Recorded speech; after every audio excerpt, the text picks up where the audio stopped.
दीजिएगा। कॉग्निशन यानी संज्ञान जिसको हम कह रहे हैं, जिसपे कॉग्निटिव डेवलपमेंट पे पियाजे और वाइगोत्स्की ने थियरी दी है, संज्ञान। और दूसरी तरफ है आपका मेटा कॉग्निशन, यानी कॉग्निशन के भी परे की बात हो रही है, मेटा कॉग्निशन। ठीक, मेटा कॉग्निशन यानी परासंज्ञान, संज्ञान के परे, परासंज्ञान। बात सही है नहीं? सही है, चलो आ जाओ। तो अब आपको जवाब देना है कि मेटा कॉग्निशन का उदाहरण कौन सा है। मेटा कॉग्निशन है बेसिकली, कॉग्निशन तो हो गया थिंकिंग, रीजनिंग, प्रॉब्लम सॉल्विंग, जो भी काम दिमाग से कर रहे हो। कॉग्निशन के परे जाना मेटा कॉग्निशन है, यानी thinking about thinking, reasoning about reasoning, सोच पे भी सोच पा रहे हो, ये मेटा कॉग्निशन है। ठीक, ओवर थिंकिंग को नहीं कहते हैं मेटा कॉग्निशन। ठीक है, कभी कहो कि सोच पे सोचना तो ओवर थिंकिंग होती है, मैं तो खूब करता हूं।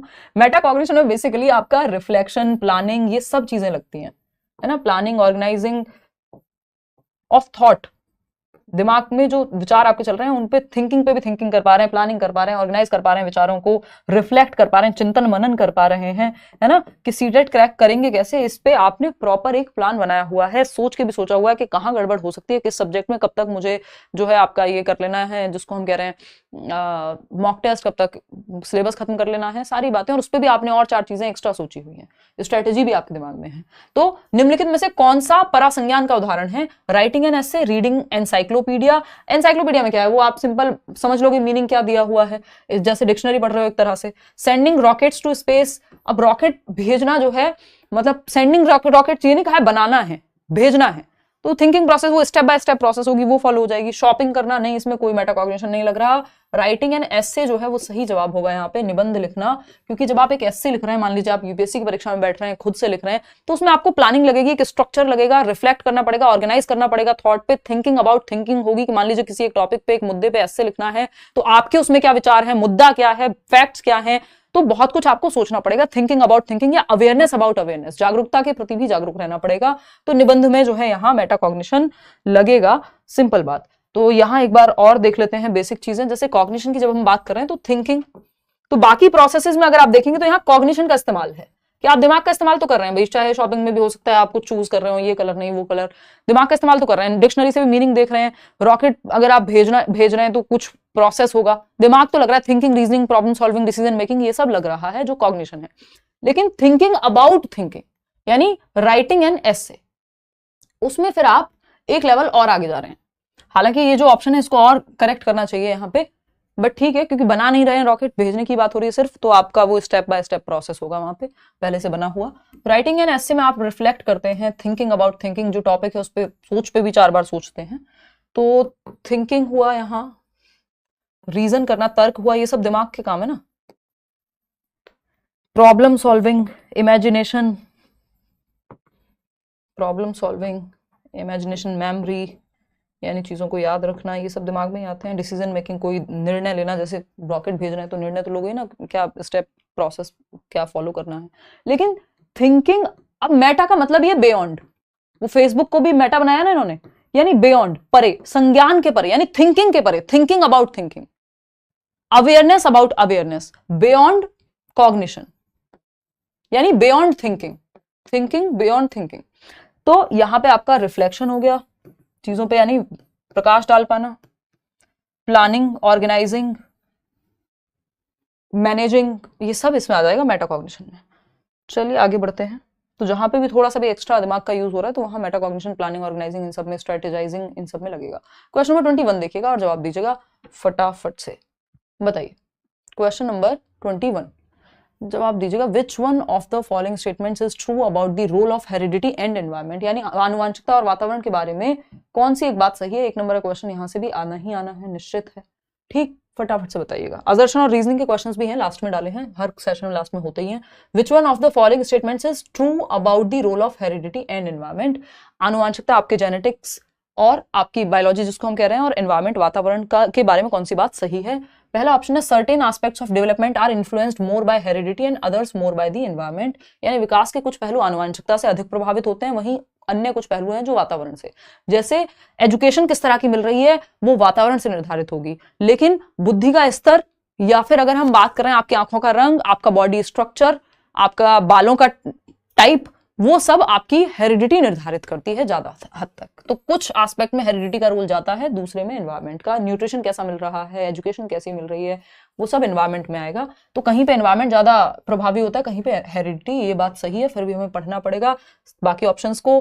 अ child's ability to learn and perform is completely decided by the genes, कि यानी जो सीखने की क्षमता है और परफॉर्म करने की क्षमता है वो टोटली जीन्स से ही निर्धारित होती है। तो फिर तो हेरिडिटी का रोल ही नहीं बचा, फिर हम एजुकेशन क्यों दे रहे हैं? अगर परफॉर्म करने की या सीखने की जो सारी एबिलिटी है वो सिर्फ और सिर्फ हेरिडिटी ही निर्धारित कर दे रही है, तो फिर तो हम पढ़ा क्यों रहे हैं बच्चे को? कुछ ना कराएं फिर तो हम। Good care and a nutritious diet can fight of any disorder, यानी अच्छा ध्यान रखा जाए, अच्छी डाइट दी जाए, कोई भी बीमारी दूर हो जाएगी? नहीं, कुछ डिसऑर्डर्स हैं जो दूर नहीं होंगे अच्छी डाइट से। हेरिडेटरी हो सकते हैं, बहुत सारी ऐसी बीमारियां हैं। द एनवायरमेंट या डाउन सिंड्रोम है किसी को, तो ऐसा थोड़ी अच्छी डाइट से खत्म हो जाएगा। डिसलेक्सिया हो गया तो अच्छी डाइट से खत्म हो जाएगा? खत्म नहीं होता, वो मैनेजेबल है। द एनवायरमेंट प्लेज अस, हो क्या गया, वो तो न्यूरो डेवलपमेंटल डिसऑर्डर है, तो डेवलपमेंट के समय ही प्रकट हो जाती हैं जो चीजें, वो फिर बाद में बहुत सारी तरीके से ठीक नहीं होती, ज्यादातर जो भी डिसऑर्डर्स हैं। The environment plays a significant role only in the child's language development, ऐसा नहीं है कि वातावरण का प्रभाव सिर्फ भाषा विकास में है, सामाजिक विकास में भी है, नैतिक विकास में भी है, इवन लगभग सभी विकास में एनवायरमेंट का प्रभाव पड़ता ही है। तो ये कहना तो गलत होगा, तो फर्स्ट ऑप्शन ही सही है। क्वेश्चन नंबर 22 देखिएगा, एक आसान से सवाल है, बहुत बार पूछा जा चुका है अलग अलग तरह से। Kritika who does not talk much at home talks a lot at school, it shows that. मतलब ये बहुत बार, ये वाला तो नहीं, मैं दूसरा क्वेश्चन समझ रही थी, लेकिन हाँ ये भी 2-3 बार पूछा जा चुका है टोटल। तो she doesn't like her home, मतलब कृतिका एक बच्ची है जो घर पे तो ज्यादा बात नहीं करती, लेकिन स्कूल जाके बहुत बातें करती है। इसका कारण क्या हो सकता है कि बच्ची घर पे बात नहीं कर रही, या स्कूल में बात नहीं करती, घर पे बात करती है, घर पे बात करती है, स्कूल में नहीं करती, दोनों में से कुछ भी है अगर, तो सिंपल बात है, पहले ऑप्शन पढ़ लेते हैं फिर बताऊंगी। She doesn't like her home at all, हो सकता है उसे अपना घर बिल्कुल पसंद ना हो, हमें कैसे पता भाई पसंद है कि नहीं है। फिर आएंगे her thoughts get acknowledged at school, यानी उसके विचारों को स्कूल में स्वीकृति मिलती है, यानी उसके विचारों को एक्सेप्टेंस मिलती है, स्वीकार किए जाते हैं उसके विचार स्कूल में, यानी उसके जो दोस्त हैं उसकी बात को सुनते हैं, हो सकता है माँ बाप ना सुनते हो, या जो एनवायरमेंट घर पे हो वहां पे उसकी बात को ना सुना जाता हो।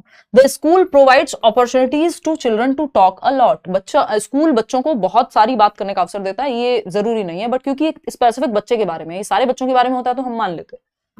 Teachers demand that children should talk a lot at school, ऐसा कहीं नहीं है कि बहुत टीचर ये कहते हैं, डिमांड है टीचर की बच्चे को ज्यादा बोलना ही पड़ेगा, नहीं, ये सिंपल है कि बच्चे के जो थॉट्स हैं, जो उसके विचार हैं, उसको स्कूल में सुना जाता है, उसके दोस्त या स्कूल में जो माहौल है वो उसको स्वीकार्यता देता है, स्वीकृति देता है। वहीं घर पे हो सकता है उसको डांटा जाता हो या उसकी बात को सुना ही ना जाता हो, तो इसलिए वो एक्सप्रेस ना करे। अगर उल्टा भी जवाब होगा, इसका उल्टा भी सवाल होगा कि वो स्कूल में तो बोलती नहीं है बच्ची, घर में बोलती है, क्योंकि वो घर में कंफर्टेबल है, स्कूल में नहीं होगी, तो दोनों में ही बात बराबर हो जाएगी। तो बच्चे के इमोशनली उसको सेफ महसूस हो रहा है कहाँ, स्कूल में, यहाँ पे। चलिए खैर आगे बढ़ते हैं, second option.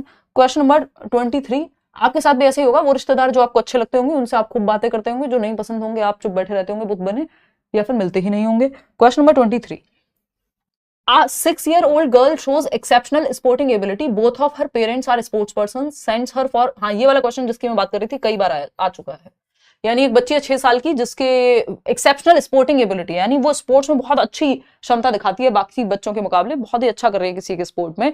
Both of her parents are sports person, यानी दोनों ही जो माँ बाप हैं वो स्पोर्ट्स पर्सन रह चुके हैं और उसको कोचिंग के लिए भी भेजते हैं ट्रेनर के पास, and trains her on weekends. Her capabilities are most likely to be the result of an interaction between, यानी ये जो क्षमता है बच्ची की कि वो बहुत अच्छा कर पा रही है स्पोर्ट्स में, क्योंकि उसको ट्रेनिंग भी मिल रही है और हेरिडिटी, जेनेटिक्स भी, उसके माँ बाप भी जो हैं वो स्पोर्ट्स पर्सन रहे हैं, तो हेरिडिटी से भी उसको अच्छी क्षमता मिली है स्पोर्ट्स के लिए, फिजिकल एबिलिटी ज्यादा है और एनवायरमेंट में ट्रेनिंग भी उतनी अच्छी मिल रही है।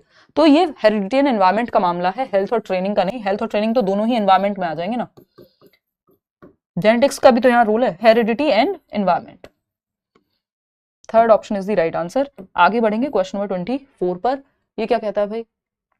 क्वेश्चन नंबर 24 देखेंगे, ये कहता है environmental factors that shape development include all of the following except. देखो एक्सेप्ट लिखा हो, नॉट लिखा हो, लीस्ट लिखा हो, तो थोड़ा सा ध्यान से सवाल को करना होता है, क्योंकि कई बार गड़बड़ हो जाती है, जल्दीबाजी में हम गलत को सही मान लेते हैं यहाँ पे। तो क्वेश्चन क्या कहता है, विकास को आकार देने वाले पर्यावरणीय कारकों में निम्नलिखित सभी शामिल हैं सिवाय। देखिए पर्यावरणीय कारक देखने, एनवायरमेंटल फैक्टर्स, हेरिडिटी वाले नहीं, ठीक। तो कौन सा हेरिडिटी मतलब कौन सा एनवायरमेंट का फैक्टर नहीं है, एक्सेप्ट लिखा हुआ है ना सिवाय, तो इसका मतलब है नॉट। क्वालिटी ऑफ लर्निंग, भाई सीखने की गुणवत्ता तो एनवायरमेंट से ही आएगी, किस तरह के टीचिंग मेथड्स हैं, कैसा माहौल है, वो सब ये तो एनवायरमेंटल फैक्टर है, हमको वो चाहिए जो एनवायरमेंट का फैक्टर ना हो। इंटेलिजेंस, हाँ इंटेलिजेंस जो है, बुद्धि, वो ज्यादा प्रभावित होती है आपकी हेरिडिटी से, ज्यादातर लोग ये मानते हैं। न्यूट्रिशन यानी पोषण, सॉरी पोषण कैसा मिला है आपको, ये एनवायरमेंट का रोल है। खाना किस क्वालिटी का मिलता है, किस संस्कृति में आप हैं, वो भी एनवायरमेंट का ही हिस्सा है। लेकिन बुद्धिमत्ता जो है वो ज्यादा प्रभावित आपकी हेरिडिटी से होती है, तो ये एनवायरमेंट से उतनी प्रभावित नहीं है। हालांकि एनवायरमेंट का बहुत रोल है, इवन आपके आईक्यू स्कोर्स में भी इंप्रूवमेंट देखने को मिलता है, 1-2 पॉइंट 3 पॉइंट तक भी बढ़ जाते हैं अगर सही एनवायरमेंट हो लॉन्ग रन में।